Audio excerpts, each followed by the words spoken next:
தலைப்பானது privacy என்று சொல்லப்படக்கூடிய தனி உரிமை பற்றிய ஒரு பாடத்தினை நாம் இன்று பார்க்க இருக்கிறோம்.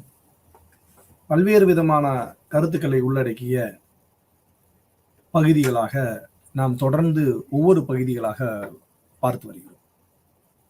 அவற்றினுடைய தொடர்ச்சியாக இந்த எத்திக்ஸ் என்று சொல்லப்படக்கூடிய அவற்றில் இருக்கக்கூடிய ஒரு பகுதிகளாக இந்த பிரைவசி என்ற பகுதி என்பது தனி உரிமை என்ற ஒரு சொல்லாடலை நாம் இன்று பார்க்க இருக்கிறோம்.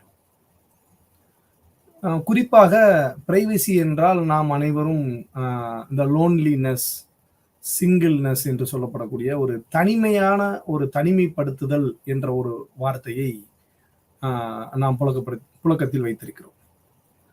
நமது பாடத்திட்டத்தில் இந்த பிரைவசி என்று சொல்லப்படக்கூடியவை மனிதனுடைய இந்த தனி உரிமைகள், ரைட்ஸ் என்று சொல்லப்படக்கூடிய மனித குலத்திற்கு, மனித வாழ்வியலுக்கான உரிமைகளை பற்றிய உள்ளடக்கிய பகுதிகளாக இந்த பிரைவசி என்ற பாடத்திட்டமானது வடிவமைக்கப்பட்டுள்ளது.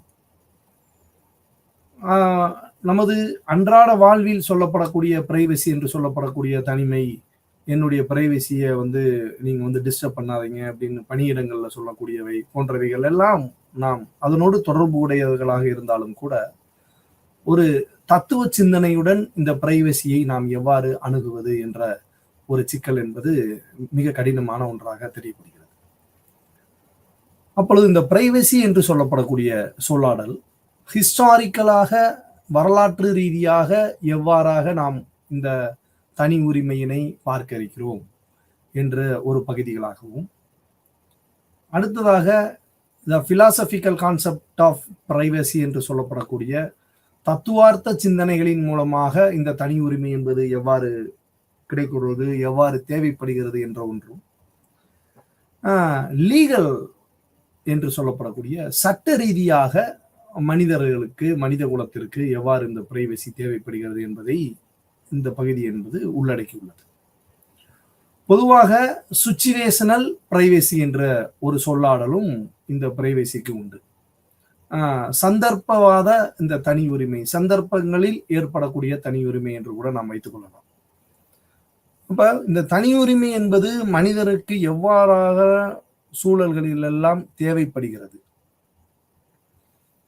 இது தனி மனிதனினுடைய சுதந்திரம் குறித்த ஒரு பகுதியாகத்தான் நாம் பார்க்க இருக்கிறோம்.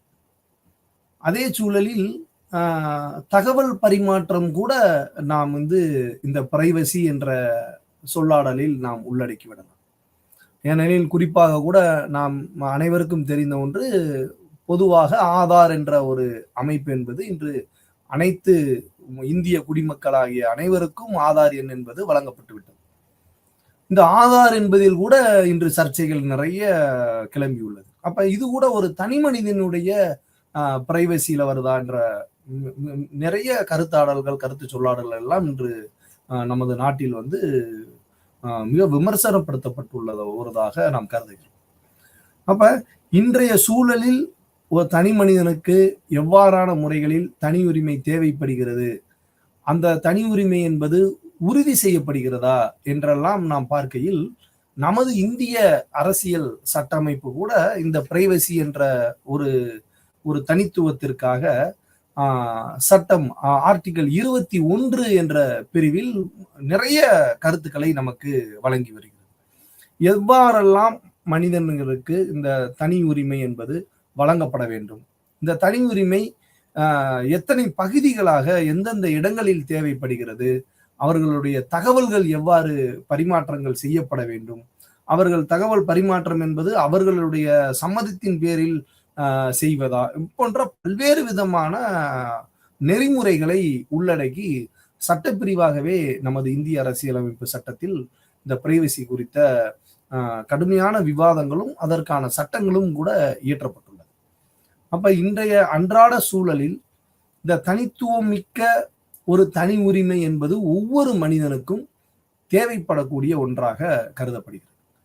அத்தகைய பிரைவசி என்ற ஒரு சொல்லாடல் குறித்து தான் நாம் இன்றைய வகுப்புகளில் இதற்கு முன்னால் கூறிய அனைத்து விதமான கருத்துக்களையும் நாம் அந்த பாடத்தினுடைய பகுதிகளுக்கு ஏற்ப நேரம் கருதி அதனுடைய ஒரு ஒட்டுமொத்த கருத்தையும் நாம் இன்று விவாதிக்க இருக்கிறோம்.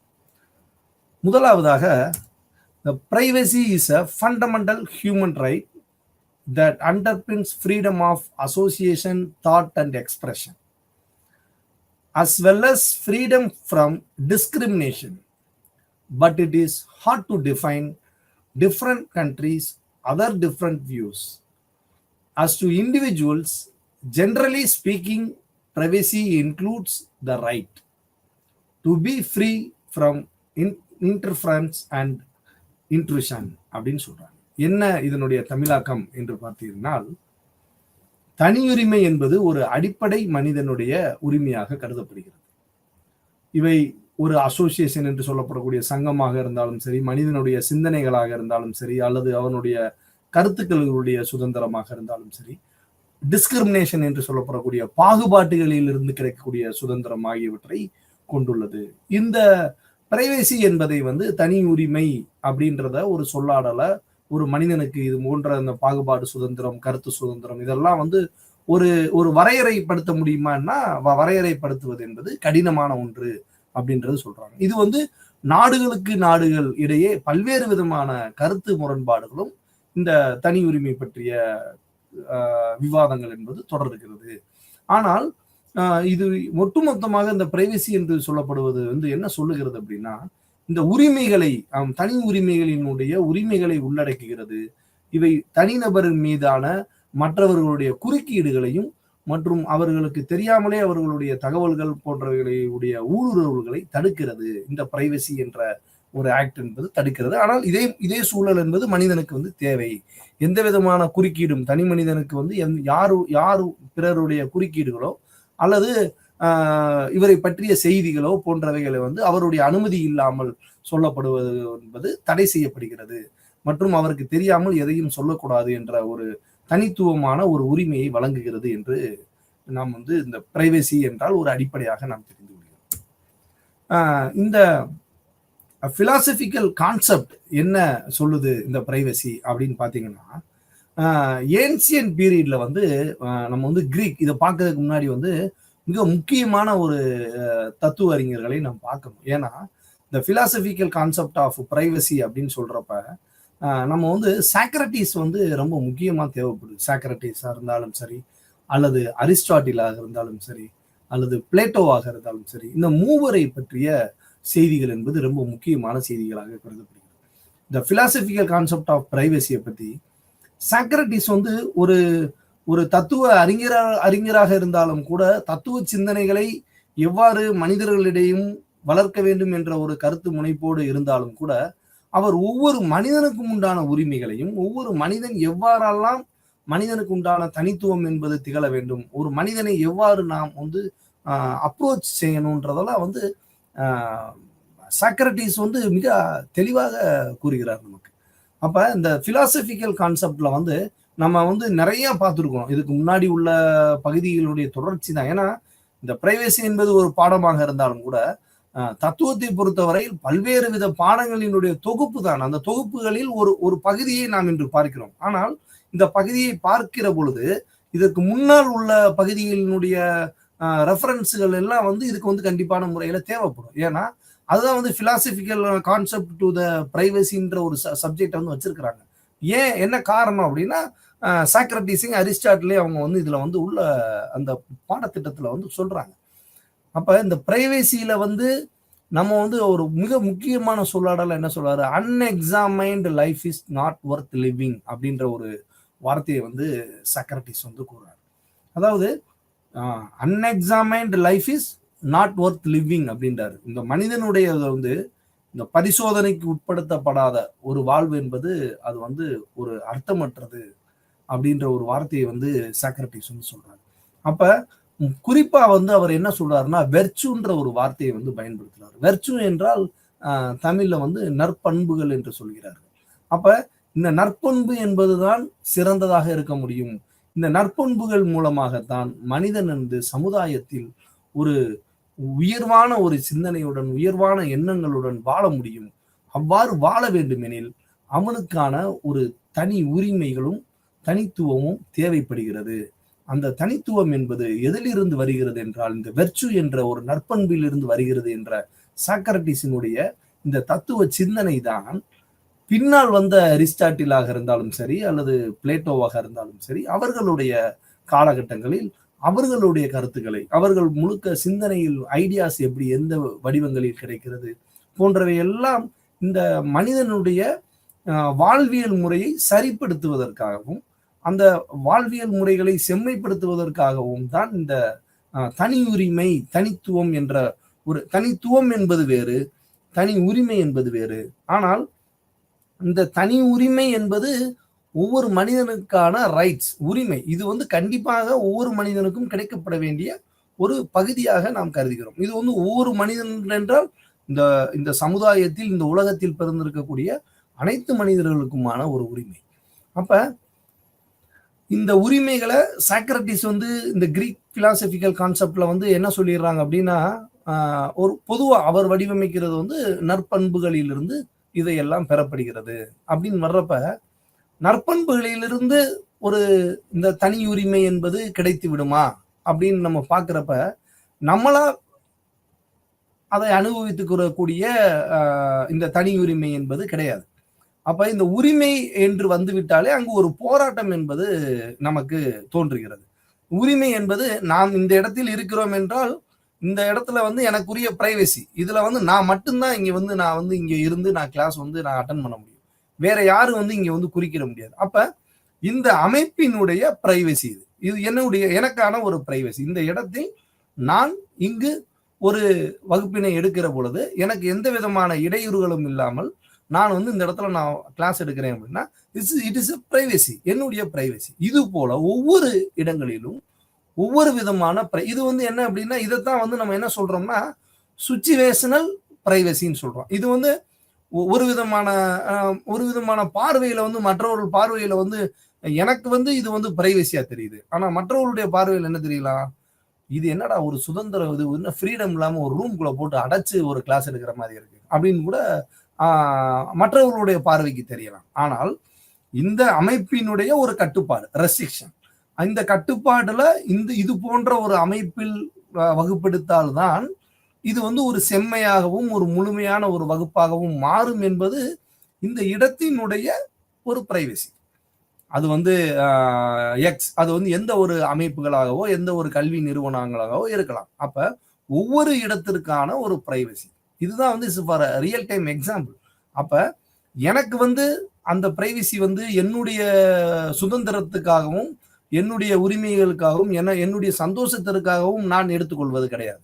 இந்த பிரைவசி என்பது இந்த தனி உரிமை என்று சொல்லாடல் வருகிற பொழுது இந்த உரிமை என்பது மற்றவர்கள் நமக்கு அளிப்பது. அப்ப மற்றவர்கள் நமக்கு அளிப்பது என்றால் ஒரு மனிதனுடைய உணர்வு ரீதியாகவும் சைக்கலாஜிக்கல் ஆஸ்பெக்டாகவும் இதை நம்ம பார்க்க வேண்டியது இருக்குது இந்த பிரைவசி என்ற சொல்லாடல். அப்ப ஒரு சுச்சுவேஷனல் பிரைவசி அப்படின்னு நீங்க பாக்குறப்ப இந்த சுச்சுவேஷனல் பிரைவசி என்பது அந்த இடத்திற்கு தகுந்தாற் போல ஒவ்வொரு மனிதனுக்குமான ஒரு தனி உரிமைகள் அப்படின்றத நம்ம யோசிக்கலாம்.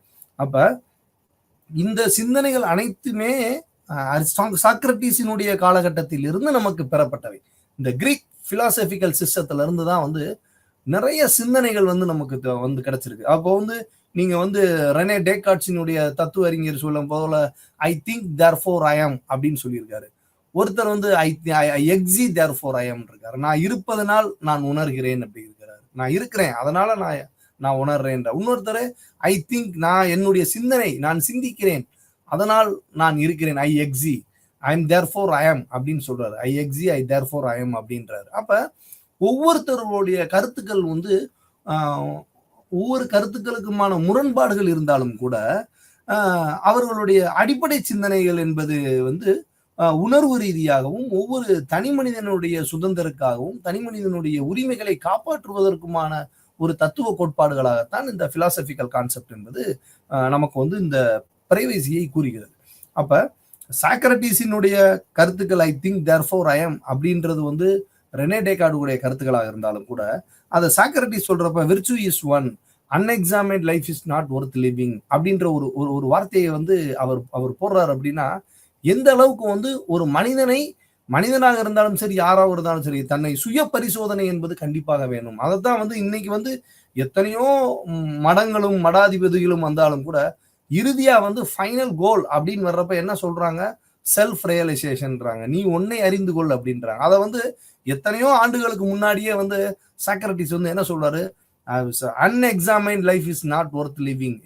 என்ன அர்த்தம்னா, தன்னைத்தானே ஒரு சுய பரிசோதனை என்பது ஒவ்வொரு மனிதனுக்கும் தேவை என்ற ஒரு ஒரு கருத்தினை வந்து எத்தனையோ ஆண்டுகளுக்கு முன்னால் தத்துவ அறிஞர் கூறிவிட்டு சென்றுள்ளார். அப்ப அந்த இடங்களில் இருந்துதான் நாம் இந்த தனி உரிமை என்பதை நாம் விவாதிக்க இருக்கிறோம். அப்ப அந்த தனி உரிமை என்பது சாக்ரட்டிஸினுடைய பார்வையில் இருந்து எவ்வாறாக அரிஸ்டாட்டிலினுடைய அந்த அந்த பார்வையானது விலகுகிறது. அது விலகல் என்று நாம் கூற முடியாது. தனி மனிதனுடைய சமூகத்திலான அடிப்படை எவ்வாறு இருக்க வேண்டும், அரசியலுக்கான ஒரு அடிப்படை எவ்வாறு இருக்க வேண்டும் என்ற ஒரு 2 விதமான கோணங்களில் அவருடைய பார்வை என்பது தென்படுகிறது. அப்ப இந்த philosophical concept of philosophical concept of the privacy அப்படின்னு பாக்குறப்ப, first the philosophical concept of privacy has a historical roots in ancient Greek philosophical discussions. The most well known of this was Aristotle's distinction between two spheres of life: the public sphere of the police associate with political life, and the private sphere of the associate with the domestic life. நம்மளுடைய அன்றாட வாழ்வியல் முறைகள்ல எப்படி இருக்கு அப்படின்றத சொல்றாங்க. என்ன இதனுடைய தமிழாக்கம் என்று பார்த்தீங்கன்னா, பண்டைய கிரேக்க தத்துவ விவாதங்களில் இந்த தனி உரிமை வரலாற்று வேர்களை கொண்டுள்ளது. இவற்றில் மிகவும் நன்கு அறியப்பட்டவை அரிஸ்டாட்டிலினுடைய வாழ்க்கைகளில் உள்ள 2 வேறுபாடுகள். அது வந்து அரசியல் வாழ்க்கையுடன் தொடர்புடைய நம்மளுடைய சுதந்திரம், நம்மளுடைய தனி உரிமை, மற்றொன்று நம்மளுடைய தனிப்பட்ட உரிமைகள் என்று சொல்கிறார். அப்ப இந்த பிலாசபிக்கல் கான்செப்ட் ஆஃப் அரிஸ்டாட்டில் சொல்லப்படக்கூடிய மனிதனுடைய தனி உரிமை என்பது என்னுடைய அன்றாட வாழ்வியல் முறைகளில் எனக்கு என்னென்னலாம் இந்த தனி உரிமைகள் என்பது சொல்லப்படுகிறது. என்னுடைய பிரைவசி, என்னுடைய குடும்பத்தில் என்னுடைய பிரைவசி என்ன. இது வந்து இப்ப நம்ம வந்து சாக்ரட்டிஸ் வந்து ஒரு பொதுவான ஒரு பார்வையில வந்து அவர் வந்து சொல்லிட்டாரு, unexamined life is not worth living, இது வந்து ஒரு வெர்ச்சுல இருந்து போகணும் அப்படின்ற ஒரு இதை வந்து கிரீக் பிலாசபி வந்து சொல்றாரு. இவரை பின்பற்றி வந்த அரிஸ்டாட்டில் வந்து என்ன பண்றாரு அப்படின்னா, சாக்ரட்டிஸ் பிளேட்டோ அரிஸ்டாட்டில், அது நீங்க வந்து சாக்ரட்டிஸினுடைய கருத்துல இருந்து அரிஸ்டாட்டில் வந்து எடுத்திருந்தாலும் கூட பிளேட்டோவினுடைய சிந்தனை தான் வந்து அரிஸ்டாட்டிலுக்கு வந்து அதிகப்படியான தாக்கங்களை ஏற்படுத்தியது என்பது தத்துவத்தினுடைய மறுக்க முடியாத ஒரு ஒரு கூற்றாக அமைகிறது. அப்ப அரிஸ்டாட்டிலினுடைய பிலாசபி என்பது வந்து பிளேட்டோவினுடைய பிலாசபியில இருந்து தான் அரிஸ்டாட்டிலினுடைய பிலாசபி வந்து டெவலப் ஆகுது. அப்ப பிளேட்டோ சாக்ரட்டிஸினுடைய கருத்துக்களை அவர் உள்வாங்கி இருந்தாலும் கூட பிளேட்டோவினுடைய கருத்துக்களிலிருந்து அவர் எவ்வாறு சமூக சிந்தனையுடன், எவ்வாறு ஒரு பொலிட்டிக்கல் சிந்தனையாக இந்த பிரைவசி என்பதை பார்க்க வேண்டும். அதே சமயத்தில் நாம் இந்த situational deliberation of the privacy என்ற சொல்லாடலை நாம் பயன்படுத்துகிற பொழுது எவ்வாறான முறையில் தனிப்பட்ட ஒரு நபரினுடைய வாழ்க்கையல் முறைகளும் இந்த டொமஸ்டிக்கான ஒரு வாழ்வியல் முறைகளை நாம் வந்து அதில் எவ்வாறு நமக்கான பிரைவசி இருக்க வேண்டும் என்பதை பற்றியும் 2 விதமான ஒரு கண்ணோட்டங்களாக அரிஸ்டாட்டிலுடைய இந்த கிரீக் பிலாசபிகள் வந்து நமக்கு வந்து சொல்லப்படுகிறது. அப்ப இந்த கிரீக் பிலாசபியில சொல்லக்கூடிய இந்த டொமஸ்டிக் லைஃப், இது வந்து ஒரு தனி மனித சுதந்திரம் அப்படின்றத கூட நம்ம உள்ளடக்கியதாக பார்க்கிறோமானால், குடும்ப ரீதியாக எவ்வாறு ஒரு ஃபேமிலியில வந்ததுக்கு அப்புறம் ஒரு கணவன், மனைவி, குழந்தைகள் அப்படின்னு இருக்கிறப்ப ஒவ்வொரு இண்டிவிஜுவல்ஸுக்குமான ஒரு பிரைவசி, குழந்தைகளுக்கான ஒரு பிரைவசி, கணவன் மனைவிக்கான ஒரு பிரைவசி. இந்த பிரைவசின்றது வந்து நீங்க வந்து ஏதோ ஒரு தனி ரூம்ல போட்டு அடைச்சு உட்கார்றது அப்படின்றது கிடையாது. அது வந்து நீங்க அதான் சொல்றேன், ஒவ்வொரு கருத்து முரண்பாடுகள் வந்து எனக்கு வந்து இது பிரைவசியா இருக்கும், மற்றவங்களுக்கு அது வந்து ஒரு பெரிய ஒரு ஒரு பனிஷ்மெண்டான ஒரு விஷயமா கூட நம்ம அதை பார்க்க முடியும். அப்ப சிந்தனைகள் என்பது வெவ்வேறு வடிவங்களில் மனிதர்களுக்கு தோன்றும். ஆனால் இந்த சிந்தனைகளுக்கு அப்பாற்பட்டது வரையறை செய்ய முடியாத ஒரு பகுதியாகத்தான் நான் இந்த பிரைவசி என்ற ஒரு வார்த்தையை வந்து நாம் வந்து பார்க்க முடியும். அப்ப இந்த ஒரு டொமஸ்டிக் லைஃப்ல சொல்லப்படக்கூடிய ஒரு குடும்ப ரீதியான ஒரு தனி உரிமை அப்படின்னு பாக்குறப்ப ஒவ்வொரு மனிதனுக்குமான ஒரு உரிமை. அப்ப ஒவ்வொரு மனிதனுக்குமான உரிமைன்னு வந்துட்டப்ப ஒரு குடும்பத்தில் எத்தனை நபர்கள் இருக்கிறோமோ அத்தனை நபர்களுக்கும் தனிப்பட்ட ஒரு தனி உரிமை, ஒவ்வொருவருக்கும் அவர்களுக்கான ஒரு சுதந்திரத்தை நாம் வந்து எந்த இடத்திலும் அவர்களை அந்த சுதந்திரத்தை கெடுத்து விடக்கூடாது. அப்ப அந்த சுதந்திரம் வந்து அதே சுதந்திரம் வந்து அப்படியே போயிட்டே இருந்தாலும் அதை வந்து நம்ம வந்து பிரைவசி என்ற வார்த்தையில் அதை சொல்ல முடியாது. அப்ப எந்த இடங்களில் எல்லாம் தேவைப்படுகிறது, இப்ப முதியவர்களாக இருந்தார்கள் ஆனால், ஒரு குடும்பத்தில் முதியவர்களாக இருந்தார்கள், அவர்களுக்கான ஒரு தனி உரிமை. அந்த தனி உரிமை என்ன அப்படின்னு பாக்குறப்ப, நீங்க வீடுகள்ல ஒரு அன்றாட சூழல்களில் ஈடுபடக்கூடிய வேலைகள்ல இருக்கிறப்ப அவர்களுக்கான ஒரு அசதியாக இருக்கலாம், ஓய்வு நேரங்களாக இருக்கலாம், அல்லது சாப்பிடக்கூடிய நேரங்களாக இருக்கலாம். இது போன்ற ஒவ்வொரு சில விதமான ஒரு ஒரு முடிவுகளை அவர்களுக்குள்ளாகவே எடுத்துக்கொள்கிறது. அப்ப அந்த அந்த முடிவுகளை எடுத்துக்கொள்ளக்கூடிய ஒரு உரிமை என்பதை நாம் வந்து பிரைவசி என்ற ஒரு வார்த்தையில் அடக்கலாம்.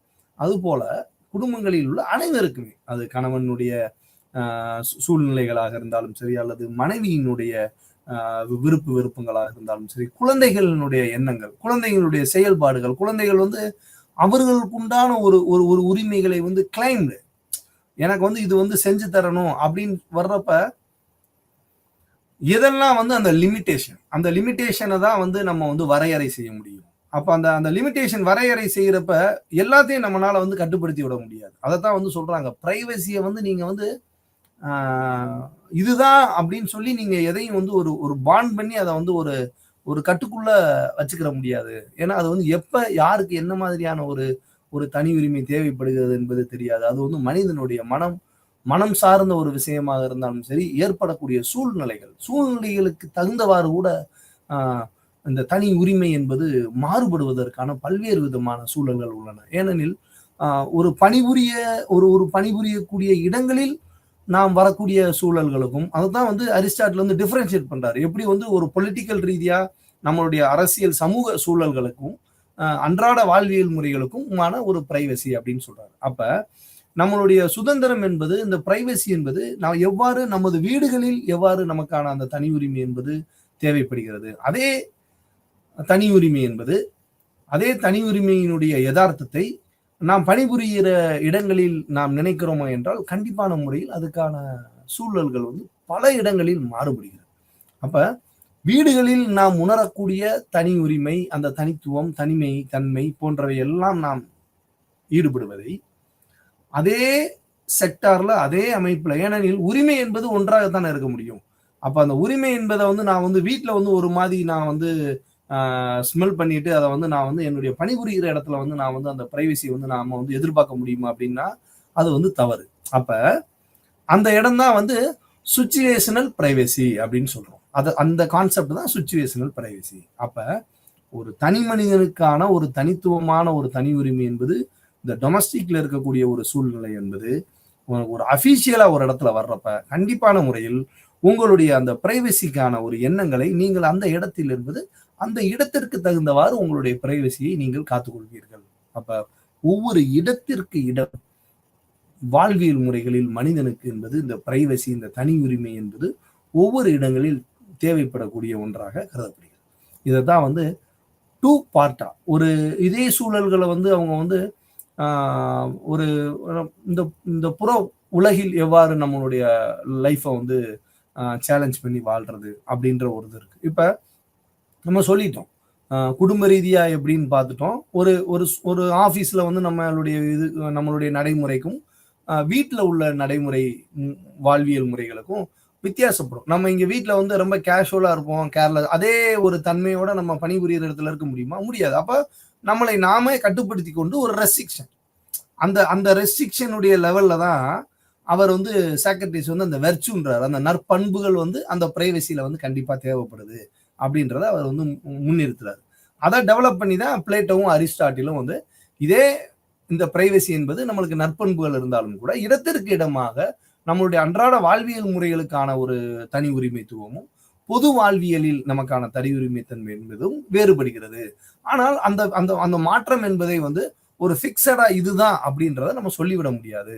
அப்ப சுச்சுவேஷனுக்கு தகுந்தாகவும் நமக்கான பிரைவசி என்பது மாற்றமடையும். அது வந்து கண்டிப்பான நம்மளுக்கு தேவைப்படும் என்று வந்து கூறுகிறார். அப்ப ஒரு ஒரு சமூக ரீதியான இடங்களுக்கு, ஒரு பொதுப்படையான வெளிப்படையான ஒரு தன்மையான இடங்களுக்கு செல்கிற பொழுது, இதே ஒரு குடும்பத்தில் இருந்தோ அல்லது ஒரு அலுவலகத்தில் இருந்தோ, அலுவலகம் சாராத மற்ற ஒரு அனைவருக்கும் ஒரு பொதுவான இடங்களிலோ அல்லது ஒரு ஒரு சமூக அமைப்புகளிலோ நமக்கு செல்கிற பொழுது அங்கு ஏற்படக்கூடிய அந்த தனி உரிமை என்பது வேறாக கருதப்படுகிறது. அப்ப அந்த உரிமைகள் என்பது ஒவ்வொரு மனிதனுக்கும் தேவையாக இருந்தாலும் கூட இடத்திற்கு இடம் அந்த மனிதனுடைய மனதிற்கு ஏற்ப, மனிதனுடைய தன்மைக்கு ஏற்ப இந்த தனி உரிமை என்பது தேவைப்படுகிறது. அது வந்து ஒரு யூனிக்கா இருக்கணும். அது வந்து உண்மையிலே வந்து அதை வந்து அக்செப்ட் பண்றதா இருக்கணும். அதே டயத்துல வந்து அதை வந்து ஓவர்லூப் பண்ற மாதிரி போறப்ப அது வந்து விக்ரஸா தெரியும் மற்றவங்களுக்கு. அப்ப அப்படி இருக்கிற சூழல் நிலையில தான் பிரச்சனைகள் என்பது வெளியே வரும். அந்த ப்ராப்ளம் வந்து எப்ப வருது அப்படின்னா, என்னைக்குமே வந்து ஒரு இதை வந்து ஃப்ரீடம் இருக்கிறப்ப அந்த இடத்துல வந்து எந்த விதமானதும் இருக்காது. நான் வந்து என்னுடைய பிரைவசி வந்து நான் வந்து சுதந்திரமா இருக்கு. ஒரு ஆஃபீஸ்லயே எடுத்துக்கோங்க. நீங்க இருக்கீங்க. நீங்க உங்க பாட்டுக்கு வேலை பார்த்துக்கிட்டே இருக்கீங்கன்னா, நீங்க பாட்டுக்கு ஃப்ரீயா ஜாலியா என்ஜாய் பண்ணி உங்க அந்த வேலையை வந்து நீங்க வந்து ரொம்ப லைக் பண்ணி நீங்க வந்து அந்த ஜாப் வந்து செஞ்சுட்டு இருக்கலாம். ஆனா அதே அதே சூழல்கள்ல நீங்க உங்களுடைய பிரைவசியை வந்து யாராச்சும் கொஸ்டின் பண்றாங்கன்னு வச்சுக்கோங்களேன். நீங்க வந்து வேலை பார்த்துறீங்க. ஆனா அதே டயத்துல வந்து உங்களுக்கு வந்து கொஸ்டின்ஸ் கேட்க ஆரம்பிக்கிறாங்க அப்படின்னா, என்னடா நம்ம இவ்வளவு வேலை பார்க்குறோம், நம்ம நல்லா தானே செய்யறோம், எல்லாமே பண்ணிட்டு இருக்கோம், எதுக்கு இவங்க வந்து நம்மளை இவ்வளவு டார்ச்சர் பண்றாங்க அப்படின்ற ஒரு ஒரு விஷயம் தோணுது பாத்தீங்களா? அதுதான் பிரைவசி. அந்த பிரைவசி வர்றப்ப அந்த இடத்துல வந்து வேலைகள் வந்து நடக்காம போயிடும். இல்ல சில டயத்துல வந்து அது வந்து ஒரு பெரிய போராட்டமா கூட மாறுறதுக்கான சூழல்கள் ஒரு வாக்குவாதங்கள் வரும், பிரச்சனைகள் உருவாகும். அப்ப எந்த இடத்தில் வந்து அந்த ப்ரெஷரும் அடக்குமுறைகள் இருக்குதோ அந்த இடத்துலதான் வந்து அந்த ஃப்ரீடம் வந்து ஸ்பாயில் ஆகிறதுக்கான ஒரு சூழல் உருவாகுது. அப்ப இந்த பிரைவசி என்பது வந்து அந்த உரிமைகளை ஒவ்வொன்றாக இடத்திற்கு இடம் எவ்வாறாக இருக்கும் என்பதை கிளாசிபிகேஷன் பண்ணது என்பது இந்த பிலாசபிக்கலினுடைய கான்செப்ட்ல அரிஸ்டாட்டில் வந்து சொல்றாரு. எப்படிலாம் வந்து நம்மளுடைய அன்றாட வாழ்வியல் முறைகள் இருக்க முடியும், பொது வாழ்வியல் எப்படி இருக்க முடியும், நம்மளுடைய பணியிடங்கள் எப்படி இருக்க முடியும், இது போன்றதெல்லாம் வந்து எப்படி கருத்துக்கள் என்பது எவ்வாறு முரண்பாடுகளாக அமையும் அப்படின்றதெல்லாம் வந்து அரிஸ்டாட்டில் வந்து சொல்றாங்க. அடுத்து பாத்தீங்கன்னா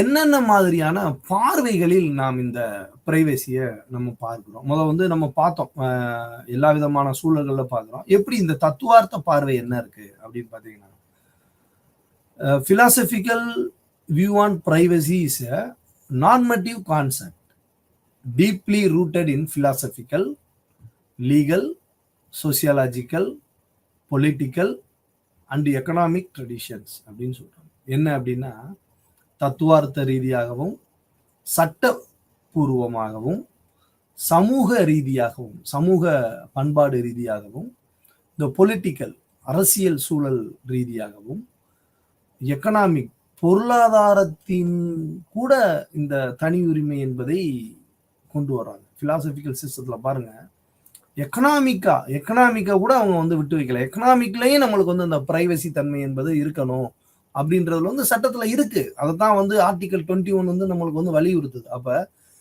early principle discussion of privacy goes back to Aristotle distinction between public and private spheres of life அப்படின்னு சொல்றாரு. என்ன அப்படின்னு பாருங்க, நீங்க இந்த பிரைவசியை வந்து நம்ம வந்து இன்னைக்கு பேசிட்டு இருந்தாலும் கூட ஒரு அந்த 16ஆம் 17ஆம் நூற்றாண்டுகள்ல இருக்கக்கூடிய தத்துவ அறிஞர்கள் ஃபுல்லா வந்து எந்த அளவுக்கு மனிதனுடைய வாழ்வியல் முறை இன்னைக்கு பாத்தீங்கன்னா அவர்களுடைய இந்த விவாதங்கள் என்பது இன்றைய உலகத்திற்கு தேவைப்படுகிறது. அப்ப அன்னைக்கு அவங்க சிந்திச்சிருக்கிறாங்கன்னா எந்த மாதிரியான ஒரு அரசியல் சூழல்கள் இருந்திருக்கும் அப்படின்றத நம்ம இப்ப இங்க வந்து நம்ம உணர முடியுது. இத்தனை ஆண்டுகள் கடந்தாலும் கூட அந்த ஒவ்வொரு விதமான உணர்வுகள் என்பது நமக்கு எப்படி எந்த அளவுக்கு நம்ம வந்து அதை டிஸ்கிரைப் பண்ணி பேச முடியும் அப்படின்றத நம்ம பார்த்துக்கலாம். அப்ப இந்த தனியுரிமை என்பது தத்துவ ரீதியாக, சட்ட ரீதியாக, சமூகவியல், அரசியல் மற்றும் பொருளாதார மரபுகளில் ஆழமாக வேரூன்றிய ஒரு நெறிமுறை கருத்தாக தோன்றுகிறது. தனியுரிமை பற்றிய ஆரம்பகால கொள்கை விவாதம் அரிஸ்டாட்டிலினுடைய பொது மற்றும் தனிப்பட்ட வாழ்க்கை கோலங்களுக்கு இடையிலான வேறுபாடுகளை இவை சொல்கிறது என்று சொல்கிறார்.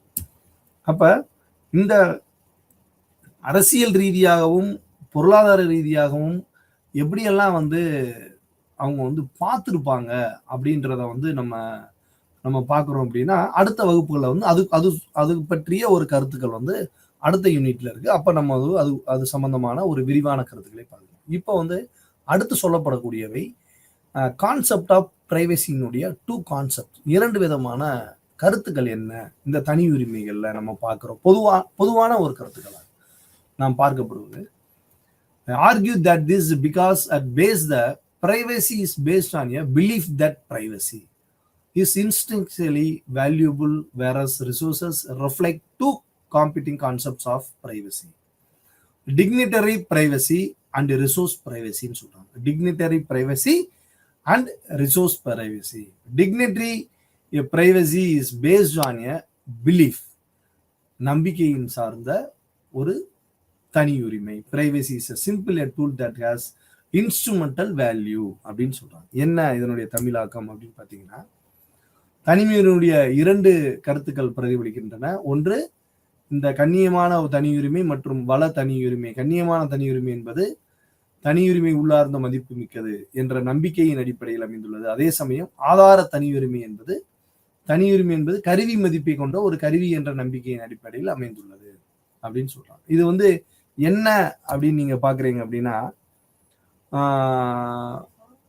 இப்ப நம்பிக்கை சார்ந்த ஒரு ஒரு உரிமைகள் அப்படின்னு நீங்க பாக்குறப்ப, இந்த பிலீஃப்ல ஏற்படக்கூடிய தனி உரிமை. இப்போ சில பேருக்கு நம்மளுடைய மரபுகள் சார்ந்த கருத்துக்களே பாத்தீங்கன்னா, இந்த பிரிமிட்டிவ் ரிலிஜியன்ஸ் அப்படின்றது ஒரு பாத்தீங்கன்னா, இந்த ஆரம்பகால சிறு தெய்வ வழிபாடுன்னு சொல்லுவோம். இப்போ நம்மளுடைய குளங்கள்ல பாத்தீங்கன்னா, சோனை சாமி, ராக்காயி, மூக்கம்மாள், இந்த மாதிரி சின்ன சின்ன பெயர்களில் அந்தந்த வாழ்வியல் வாழ்ந்த மனிதர்களுடைய பெயர்களை கூட அவர்கள் ஒரு தெய்வமாக வணங்கக்கூடிய ஒரு ஒரு மரபுகள் என்பது நமது இந்த தமிழ் மரபு சமுதாயங்களுக்கு உண்டு. அப்ப இந்த பிரிமிட்டிவ் ரிலிஜியன்ஸ்ல இருந்து நீங்க இந்த மதம் சார்ந்த நம்பிக்கைகள், ஒவ்வொரு விதமான ஒரு மதம் சார்ந்த நம்பிக்கைகளில் வருகிற பொழுது, நம்ம அதை செய்யக்கூடிய கட்டுப்பாடுகள்ல பாத்தீங்கன்னா, பக்கத்திலே வேறு ஒரு தெய்வங்களுக்குரிய ஒரு கட்டுப்பாடுகள் இருக்கும்.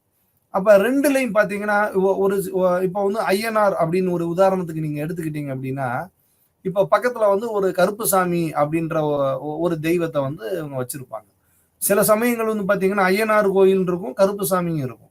பொதுவான நிறைய இடங்கள்ல நீங்க பார்க்கக்கூடியது. அதுல நீங்க பாத்தீங்கன்னா, இதுக்கு பலி தெய்வம், இந்த பலி கொடுப்பாங்க. இந்த பலி கொடுக்கறப்ப பாத்தீங்கன்னா, ஐயனாருக்கு கொடுக்க மாட்டாங்க. ஐயனாருக்கு அது ஒரு சைவ கடவுளாக, ஒரு சைவ சாமியாகவே அவங்க கருதுவாங்க. அங்க ஐயனாருக்கு பொங்கல் மட்டும்தான்.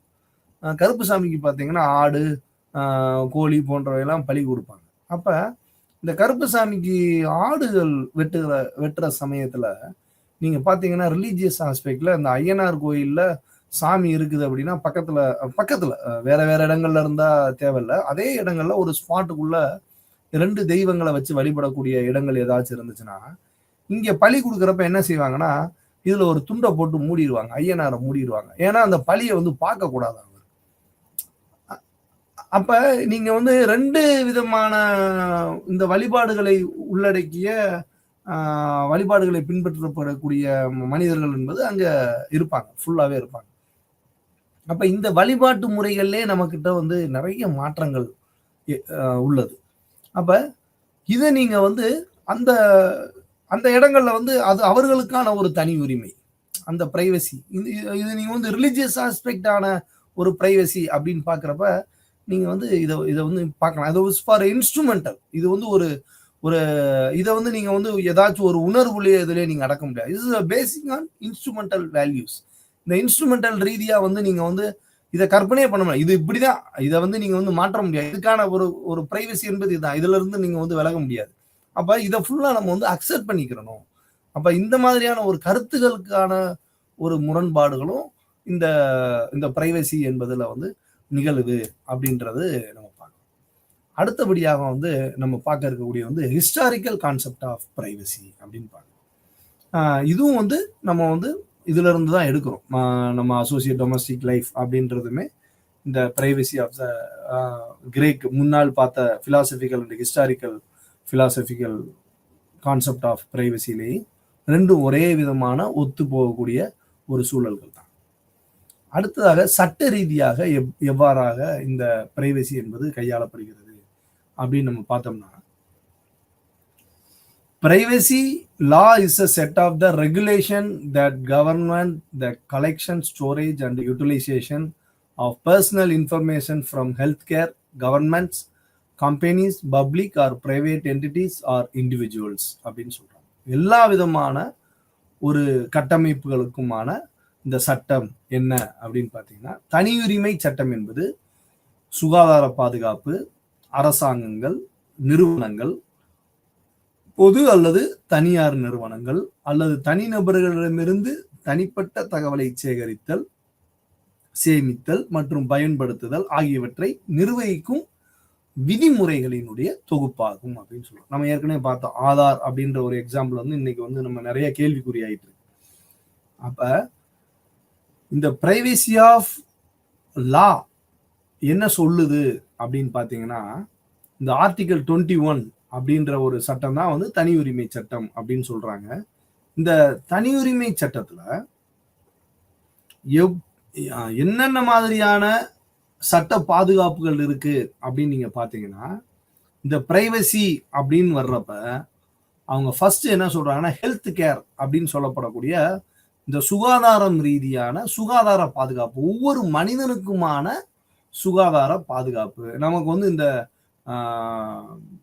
கொரோனா காலகட்டத்தில் வந்து மிகப்பெரிய அளவுல வந்து நமக்கு வந்து பாதிப்புகள் ஏற்பட்டது. அப்ப பாத்தீங்கன்னா ஒரு கட்டுப்பாடுகள் என்பது நமக்கு விதிக்கப்பட்டது. இதுதான் வந்து பிரைவசியினுடைய ஒரு நமக்கு நாமே வழிவகுத்து கொண்ட ஒரு கட்டுப்பாடு. ஏன்னா அந்த நோய் தொற்று வந்து அதிகமா பரவக்கூடாது அப்படின்றப்ப வந்து நம்ம வந்து உள்ளேயே இருக்கணும், வெளியில எங்கேயும் போகக்கூடாது அப்படின்னு சொல்லிட்டு டோட்டலா வந்து லாக்டவுன் பண்ணாங்க. எல்லா விதமான பொருளாதார ரீதியாகவும் மக்கள் சிரமப்பட்டாலும் கூட மனிதர்கள் எந்த இடத்த விட்டு இடம் விட்டு பாஸ் ஆகக்கூடாது. ஏன்னா அது வந்து தொற்று நோயாக பரவுகிறது, பெருந்தொற்று நோயாக பரவுகிறது. அதனால வந்து எல்லாருமே மேக்சிமம் உள்ள இருக்கணும், மாஸ்க் அணிஞ்சு கொள்ளணும் அப்படின்ற மாதிரியான ஒரு கட்டுப்பாடுகள். அப்ப இந்த பிரைவசி வந்து நம்ம சில டயத்துல வந்து இதெல்லாம் என்னுடைய பிரைவசி, நான் எப்படி இதெல்லாம் கடைபிடிக்க முடியும் அப்படின்னு நம்ம இந்த இடத்துல சொல்ல முடியாது. அதுக்கு தான் வந்து இந்த தனியுரிமை சட்டம் என்பது வந்து அந்த ஆர்டிகல் 21 வந்து சில கட்டுப்பாடுகளை விதிக்கிறது. எவ்வாறு நமக்கு பிரைவசி என்பதில் இந்த அரசு கவனம் செலுத்துகிறதோ, அதே சூழலில் அதை வந்து ஓவர்லூப் பண்ணி போக விடாம இருக்கிறதுக்கும் சில சட்ட திருத்தங்களை முன்னிறுத்தி வைக்கிறது. அப்ப இந்த சுகாதார பாதுகாப்பு என்பது ஒவ்வொரு மனிதனுக்கும் சரியான முறையில் கிடைக்கிறதா என்ற ஒரு கேள்விகளை இந்த சட்டமானது கூறுகிறது. அப்ப சுகாதார பாதுகாப்பு நம்மளுடைய வாழ்வியல் முறைகளில், அன்றாட வாழ்வியலில் நமக்கு எவ்வாறான சுகாதாரம் தேவைப்படுகிறது, இந்த சுகாதாரம் என்பது கம்பல்சரியா எல்லாத்துக்கும் கிடைக்கணும் அப்படின்னு சொல்றாங்க. அப்ப நீங்க பாக்குறப்ப வந்து இந்த சுகாதார பாதுகாப்பு அப்படின்னு நீங்க பாக்குறப்ப என்ன சொல்லலாம் அப்படின்னா, பிறந்தவுடன் எல்லாருக்கும் வந்து இன்ஜெக்ஷன் போடுறது, இந்த மாதிரியான இப்போ வந்து மஞ்சக்காமால ஊசின்னு போடுவாங்க, நிறைய அந்த தடுப்பூசிகள் என்று சொல்லப்படக்கூடிய ஒவ்வொரு விதமான மனிதனுடைய உடல் ஆரோக்கியத்திற்கு தேவையான சத்து மருந்துகள் போன்ற அனைத்தையுமே வந்து அனைவருக்கும் கட்டாயப்படுத்துதல், அனைவருக்கும் கட்டாயம், இது எல்லாமே வந்து கம்பல்சரியா செலுத்தி இருக்கணும் அப்படின்ற ஒரு விதிமுறைகளை பின்பற்று. இப்ப நீங்க ஒரு ஒரு விஷயம் கூட இப்ப எல்லாருக்கும் தெரிஞ்சிருக்கும். இப்ப நீங்க வந்து முந்திமாய் வந்து டெலிவரி ஆகுதுன்னா, ஒரு பிரசவம் வைக்கிறாங்க, ஒரு பெண் பிரசவிக்கிறோம்னா ஈஸியா வந்து பிரசவிக்க முடியாது. இப்போ வந்து எப்படின்னா, முந்தி வந்து எங்கேனாலும் வந்து பிரசவம் நடக்கும், இப்பயும் எங்கேனாலும் நடத்துக்கலாம். ஆனா ஒரு ஒரு கட்டுப்பாடுகள், நம்மளுடைய தகவல்களை ஃபுல்லா சேகரிக்கிறாங்க. என்ன அப்படின்னு பாத்தீங்கன்னா, நீங்க இப்ப எங்க ஊர்ல வந்து ஒரு பெண்ணோ ஆணோ இருந்து திருமணம் ஆனதுக்கு அப்புறம் அவங்க வந்து கருவுட்டுறாங்க, அந்த பெண் வந்து கருவுட்டுட்டாங்கன்னா அவங்களுடைய ஆதாரையும், யார் இவங்களுடைய கணவர், இந்த குழந்தைக்கு யார் தகப்பனார் அப்படின்ற ஒரு விஷயத்தை வந்து ஆதாரையும் வந்து அவங்க வந்து சேகரிக்கிறாங்க. சேகரிச்சு ஒரு அந்த யுஏஎன்ஐ நம்பர்னு சொல்லி ஒரு நம்பரை வந்து கொடுக்குறாங்க. இப்போ வந்து யுஏ நம்பர், அது வந்து கம்பல்சரியா எல்லா விதமான தாய்மார்களும் அதை வந்து பதிவு பண்ணணும். அது எந்த இடத்துல இருந்தனாலும், எந்த ஊர் கிராமமாக இருந்தாலும் சரி, எந்த இடமா இருந்தாலும் சரி, இன்னைக்கு வந்து அந்த பாதுகாப்பு சட்டம், சமூகத்தினுடைய அந்த சுகாதார பாதுகாப்பு சட்டம் என்பது மிக தெளிவாக வலியுறுத்துகிறது. அப்ப அந்த நம்பர் வந்து வச்சுக்கணும். அந்த யுஏ நம்பர் என்பது பொதுவான ஒரு நம்பர். அந்த பதிவு செஞ்சு விட்டாங்கன்னா நீங்க இந்தியாவுல எங்கேனாலும் போய் டெலிவரி பார்த்துக்கலாம்.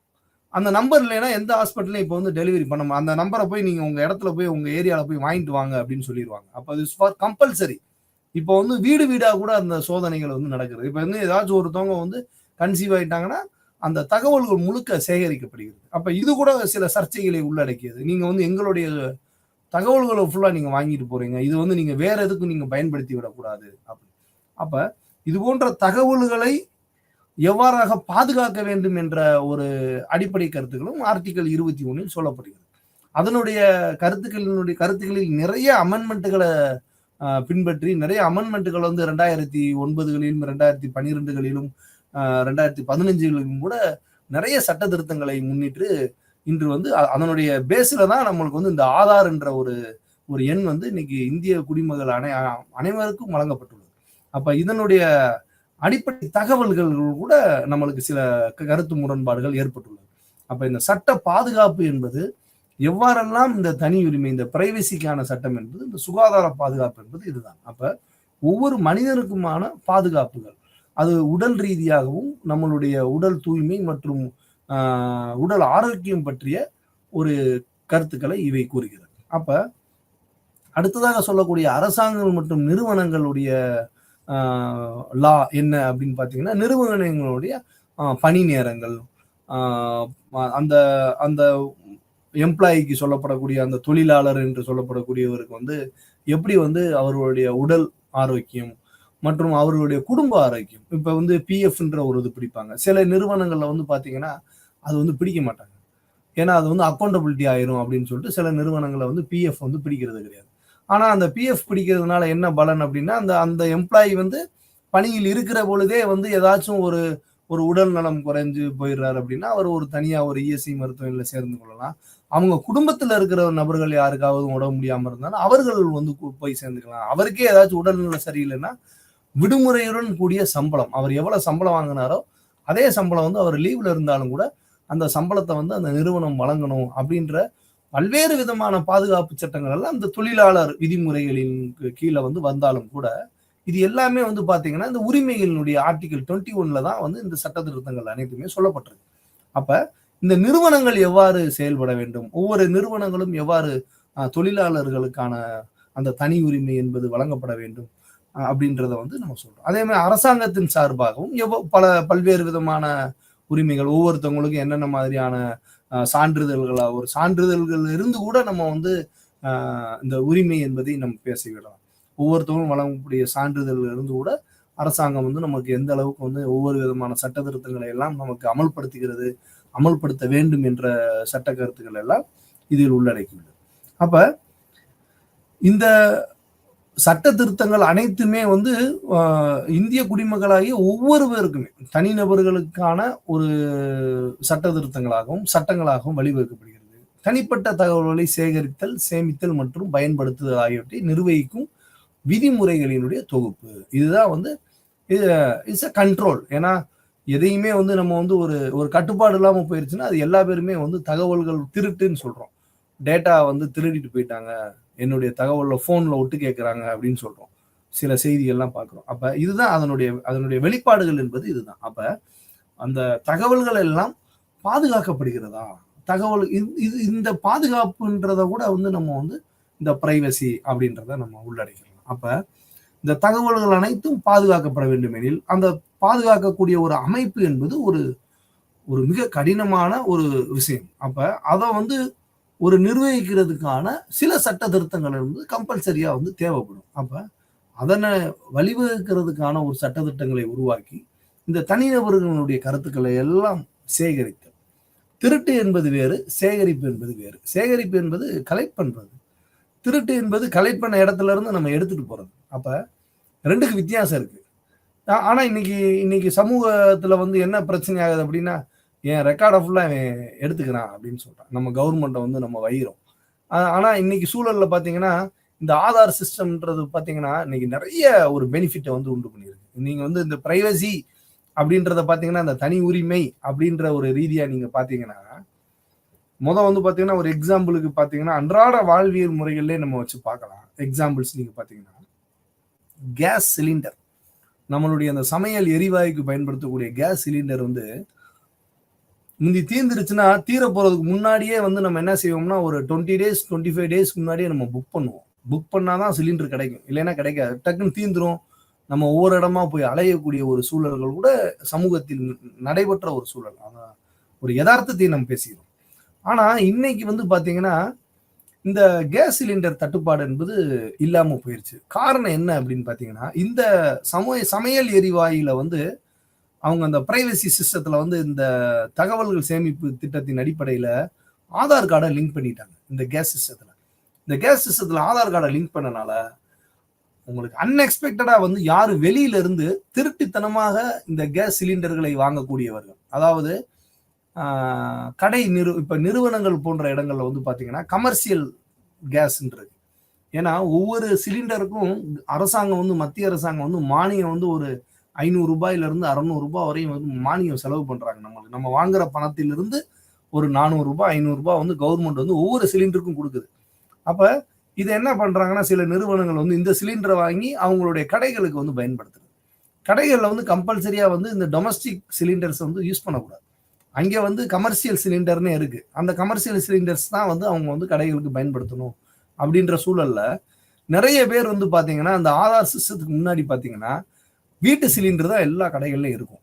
அப்ப இந்த கடைகளுக்கு நிறைய போறனால சிலிண்டர் திருட்டு ஏற்பட்டுச்சு. சிலிண்டரினுடைய பற்றாக்குறை என்பது பொதுமக்களுக்கு ரொம்ப கடினமா இருந்துச்சு.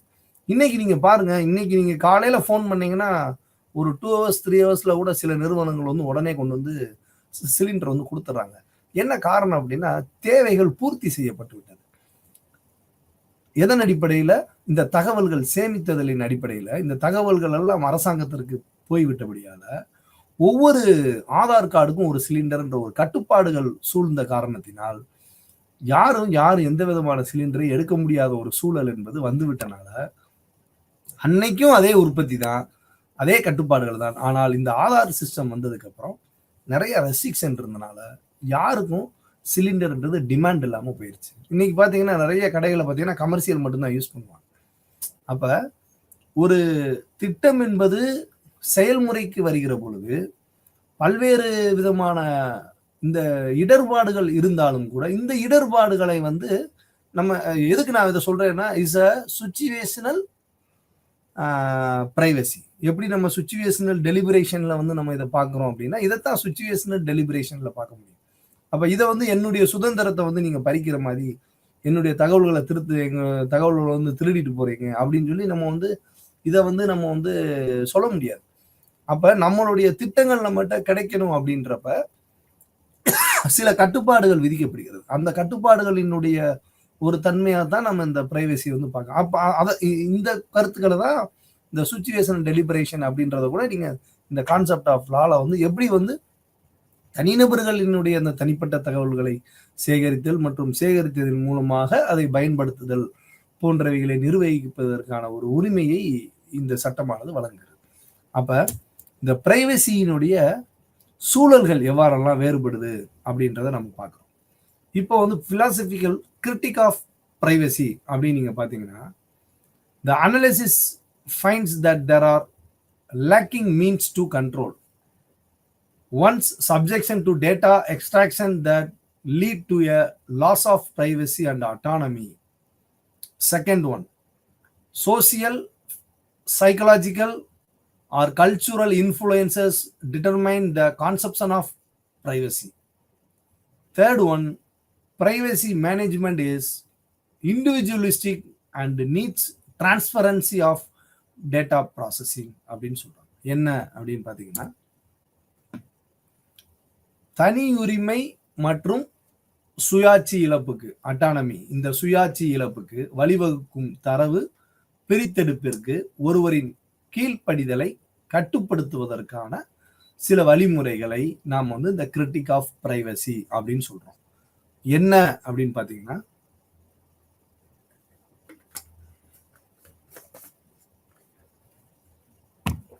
குறைபாடுகள் உள்ள என்ற பகுப்பாய்வு கண்டறிந்துள்ளது. இரண்டாவது, சமூக உளவியல் அல்லது கலாச்சார தாக்கங்கள் தனியுரிமையின் கருத்தை தீர்மானிக்கின்றன. சமூக உளவியல் அல்லது கலாச்சார தாக்கங்கள் தனியுரிமையின் கருத்தை தீர்மானிக்கின்றன. தனியுரிமை மேலாண்மை தனிப்பட்ட மற்றும் தரவு செயலாக்கத்தின் வெளிப்படைத்தன்மை என்பது தேவைப்படுகிறது அப்படின்னு சொல்றோம். அதாவது இந்த தனியுரிமை மேலாண்மை தனிப்பட்ட மற்றும் தரவு செயலாக்கத்தினுடைய வெளிப்படையான ஒரு தன்மை அப்படின்னு சொல்றோம்.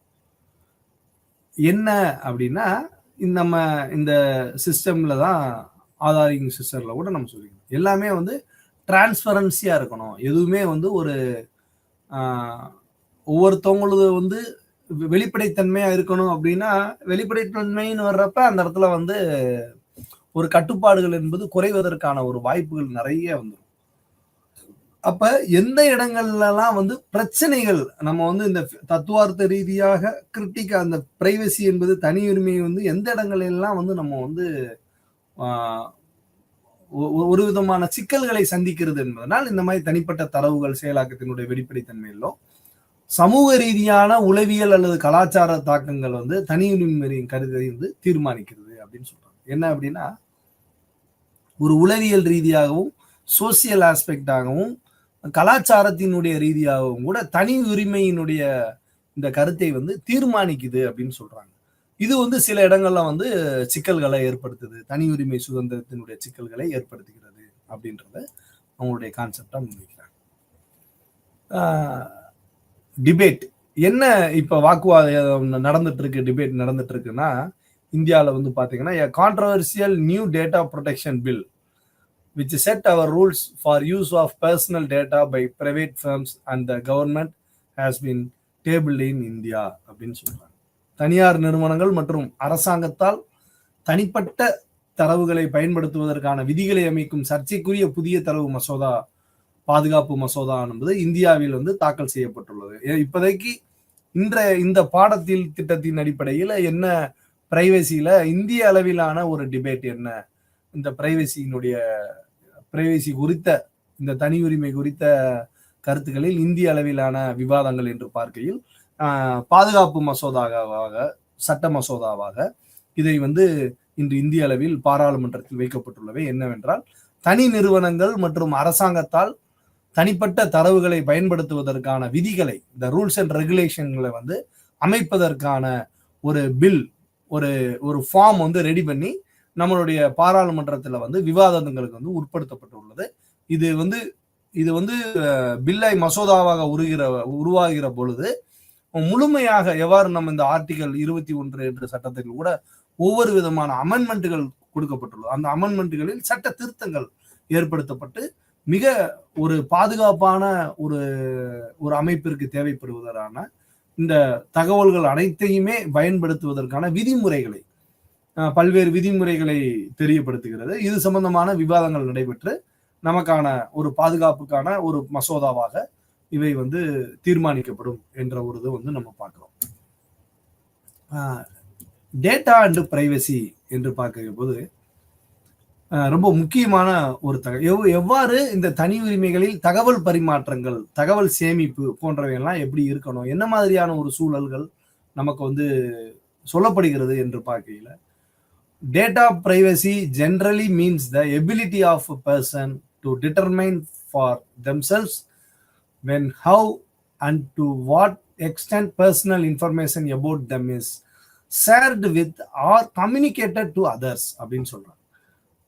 This personal information can be one's name, location, contact information or online or real world behavior அப்படின்னு சொல்றாங்க. என்ன அப்படின்னு பார்த்தீங்கன்னா இந்த டேட்டா பிரைவசி என்று டேட்டா தரவு மற்றும் தனியுரிமை என்பது பொதுவாக ஒரு நபர் எப்போது, எப்படி மற்றும் எந்த அளவிற்கு அவர்களை பற்றிய தனிப்பட்ட தகவல்கள் மற்றவர்களுடன் பகிரப்படுகிறதோ அல்லது தெரிவிக்கப்படுகிறது என்பதை தாங்களே தீர்மானிக்கும் திறனை குறிக்கிறது.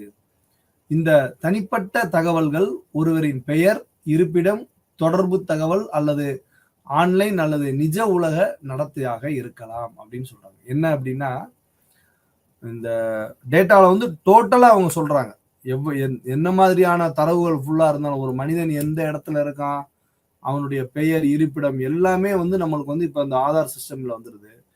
இன்னும் கூட வந்து அவங்க வந்து ஒரு ஒவ்வொருத்தையும் தொடர்பு கொள்வதற்கான ஒரு தரவுகளை கூட அனைத்து விதமான தகவல்களை திரட்டுவதன் மூலமாக எவ்வாறெல்லாம் நாம் இந்த சமூக ரீதியாக சமூகத்தினுடைய தனி உரிமைகளை பாதுகாக்க முடியும் என்ற ஒரு சிஸ்டமேட்டிக்கை வந்து கொண்டு வர்றதுக்கு தான் வந்து இப்ப இந்த பில் வந்து பாஸ் பண்ணியிருக்கிறாங்க. பில் வந்து வச்சிருக்கிறாங்க, இன்னும் வந்து பாஸ் ஆகலை, பில்லு பாஸ் ஆகலை. ஆனா இந்த டேட்டா பிரைவேசிலையும் சிக்கல்கள் நிறைய அவங்க வந்து குறி பண்றாங்க. டேட்டா என்பது வந்து நமக்கு வந்து ஒரு பாதுகாப்பான ஒரு விதிமுறைகள்ல இருக்குதா அப்படின்னா விதிமுறைகள்ல இருக்குதுன்னு சொல்றாங்க. ஆனா சில சமயங்கள்ல வந்து இந்த தகவல் என்பது வெளியில வந்து கசியக்கூடிய ஒரு சூழல் வர்றப்ப இது வந்து சில சிக்கல்களை உருவாகும். இப்ப நீங்க வந்து ஒரு செல்போன்ல கூட நம்ம வந்து பாத்தீங்கன்னா எல்லா தகவலையும் வந்து ஏதோ ஒரு இடத்துல இருந்து எடுக்க முடியுன்ற மாதிரிலாம் வந்து விளம்பரங்கள் வந்து நம்மளுக்கு வந்து நிறைய வருது.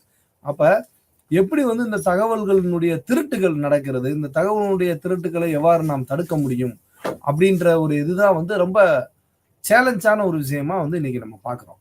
அப்ப இந்த இது போன்ற ஒரு தரவுகளை எல்லாம் நமக்கு வந்து எவ்விதமான சிக்கல்களும் ஏற்படாத வண்ணம் இருக்கிறதுக்கு தான் அந்த பில் வந்து இப்போ வச்சிருக்கிறாங்க. அதுல வந்து நிறைய ரூல்ஸ் அண்ட் ரெகுலேஷன்ஸ், என்ன மாதிரியான சிஸ்டமேட்டிக்ஸை வந்து கவர்மெண்ட் வந்து ஃபாலோ பண்ணணும், இந்த கவர்மெண்ட் எப்படி ஃபாலோ பண்ணுது, இண்டஸ்ட்ரீஸும் கவர்மெண்ட் அண்ட் என்ஜிஓஸ் வந்து எந்த மாதிரியான ஒரு விஷயங்களை வந்து உள்ளடக்கி இருக்கணும், எதெல்லாம் வந்து எப்பெல்லாம் வந்து கவர்மெண்ட் வந்து அண்டர்டேக் பண்ணலாம் அப்படின்ற மாதிரியான சில கருத்துக்களையும் சில முன் வடிவங்களையும் அதுல வச்சிருக்கிறாங்க. ஏன்னா இது எல்லாமே வந்து இந்த தரவுகள் வந்து வெளியில எதுவும் போயிடக்கூடாது, இந்த தரவுகள் வந்து ஒரு பாதுகாப்பான அமைப்பாக. ஏன்னா இப்போ ஒவ்வொரு செயல்பாட்டுக்கும் பாத்தீங்கன்னா ஒரு ஓடிபி வரும். இப்ப நீங்க ஏதாச்சும் ஒரு இது சொல்றீங்க அப்படின்னா நீங்க தானா அப்படின்றத வெரிஃபை பண்றதுக்கு பாத்தீங்கன்னா நம்மளுடைய ஆதாரோட இன்னைக்கு பெரும்பாலும் வந்து 90% வந்து செல்போன்ல வந்து நம்மளுடைய ஆதாரம் வந்து இணைச்சிட்டாங்க. அப்ப 94ல 100 கூட இணைச்சிட்டாங்க. ஏன்னா 100% இருந்தாதான் வந்து எந்த பிரச்சனையும் வராது. அப்ப 100% இணைச்சிட்டாங்க. அதுல கூட நம்ம வந்து நம்மளுடைய பிரைவசியை வச்சு என்ன செய்யறோம், சில பேர் வந்து இன்னும் கூட பேங்க்ல கூட ஆதார் நம்பர் இணைக்காம இருக்கிறவங்க எல்லாம் இன்னும் சில பேர் இருக்காங்க, பேன் நம்பர் இணைக்காம இருக்கிறவங்க எல்லாம் இருக்காங்க. ஏன்னா இது இந்த இடம் தான், இந்த சிக்கலை தான் நம்ம பிரைவசின்னு சொல்றோம். இதை வந்து நம்ம வந்து என்னோட உரிமை நான் வந்து கொடுக்க மாட்டேன் அப்படின்னு சொல்லி சொல்ல முடியாது. அப்ப இது போன்ற ஒரு இந்த தனி உரிமைகள்ல தான் அவங்க வந்து ஒரு சட்டமா ஃபாலோ பண்றாங்க, ஆர்டிகல் 21ல. அப்ப எந்த மாதிரியான ஒரு சோசியல் ஆஸ்பெக்டினுடைய பிரைவசி என்பது எப்படி இருக்கணும், எப்படி நம்மளுடைய இந்த சுச்சுவேஷனல் பிரைவசி அப்படின்றத நம்ம பார்க்கணும் அப்படின்றதனுடைய அடிப்படையில தான் இந்த டேட்டா டிரான்ஸ்ஃபர்மிங் வந்து இப்ப நடக்குது. அப்ப இந்த டேட்டாக்களுக்கு ஃபுல்லா பாதுகாப்பா இருக்கிறதுக்கான ஒரு சட்ட திருத்தங்கள் இப்போ வருகிற பொழுது நம்மளுடைய டேட்டாக்கள் எல்லாம் சுதந்திரமா யாரும் பார்க்க முடியாத அளவுக்கான பாதுகாப்புன்னு சொல்றாங்க அப்படின்னா அதை நம்ம எப்படி அந்த பிரைவசிக்குள்ள போகணும் அப்படின்றது தான் வந்து இந்த தனி உரிமைக்கான ஒரு பாதுகாப்பு தான் இப்போ வந்து ஒரு பில்லா வந்து கொண்டு வந்திருக்கிறாங்க. அப்ப அதே சூழல்கள்ல நம்மளுடைய இந்த கருத்து முரண்பாடுகள் எப்படி வந்து நம்மளுடைய இந்த கம்யூனிகேஷன்ஸ் இருக்கு, நம்மளுடைய தகவல்கள்லாம் எப்படி போகுது அப்படின்லாம் வந்து நம்ம வந்து யோசிக்கக்கூடிய சூழல் வந்து இருக்கு. இப்ப நம்ம சொன்னோம் எக்ஸாம்பிள்ஸ் வந்து ஓடிபி வருதுன்னு சொல்றோம். இந்த ஓடிபி கூட இப்ப என்ன பண்றோம், நம்ம தகவல் வரக்கூடாதுன்னு சொல்லி வேற ஒரு நம்பரை, ஆதார் நம்பரை வந்து நம்ம வந்து கொடுக்கறதுக்கு வந்து முயற்சி பண்றோம். அப்ப இதெல்லாம் வந்து கட் பண்றதுக்காக தான் இந்த ஆதார்ன்ற ஒரு யூனிக் சிஸ்டத்தை கொண்டு வந்து எல்லாருடைய மொபைல்ல வந்து கனெக்ட் பண்ணிட்டாங்க. கனெக்ட் பண்றதுனால அப்ப என்ன ஆயிப்போகுது, இந்த டேட்டாவினுடைய இந்த தகவல் என்பது கண்டிப்பான முறையில எந்த பர்சன் இதை யூஸ் பண்றாரோ அவருக்கு தான் இந்த மெசேஜ் வருது அப்படின்றத ஒரு உறுதிப்படுத்துறதுக்கு தான் அந்த ஓடிபி சிஸ்டம் வருது வச்சிருக்கிறாங்க. அப்ப இந்த இதை தான் வந்து நம்ம வந்து இதையும் நம்ம வந்து இந்த பிரைவசி அப்படின்னு பாக்குறப்ப இதுதான் வந்து சோசியல் ஆஸ்பெக்ட்ல வந்து நம்ம வந்து பொலிட்டிக்கல் ரீதியான ஒரு பிரைவசி ஆகும். இல்லை நீங்க வந்து ஒவ்வொரு அன்றாட வாழ்வியல்ல கூட நீங்க வந்து உங்க நம்பர்ல இருந்து தான் இதை வந்து வெரிஃபை பண்ணிக்கிறோமா அப்படின்றது வர்றதும் ஒரு டைனமிக்காவும் நம்ம இதை பார்க்க முடியும். அப்போ ஒட்டு மொத்தமா நம்மளுடைய இந்த பிரைவசி அப்படின்னு நம்ம பார்க்குறப்ப தனி உரிமை என்பது ஒவ்வொரு மனிதனுக்கும் தேவைப்படக்கூடிய ஒன்றாக கருதப்படுகிறது. இது அனைத்துமே வந்து ஒரு உரிமையாகத்தான் நம்ம பார்க்க முடிகிறது. ஒவ்வொரு விதத்திலும் ஒவ்வொரு விதமான உரிமைகளை நாம் கையாளுகிறோம். அது வந்து வரலாற்று ரீதியாக சொல்லப்பட்டாலும் கூட, தத்துவ ரீதியாக சொல்லப்பட்டாலும் கூட, அல்லது சமூக பொருளாதாரத்தினுடைய அடிப்படையில் கூட நம்மளுடைய தனி உரிமை என்பது ஒவ்வொரு நபருக்கும் ஒரு பொதுவான தனி உரிமை என்பது உண்டு.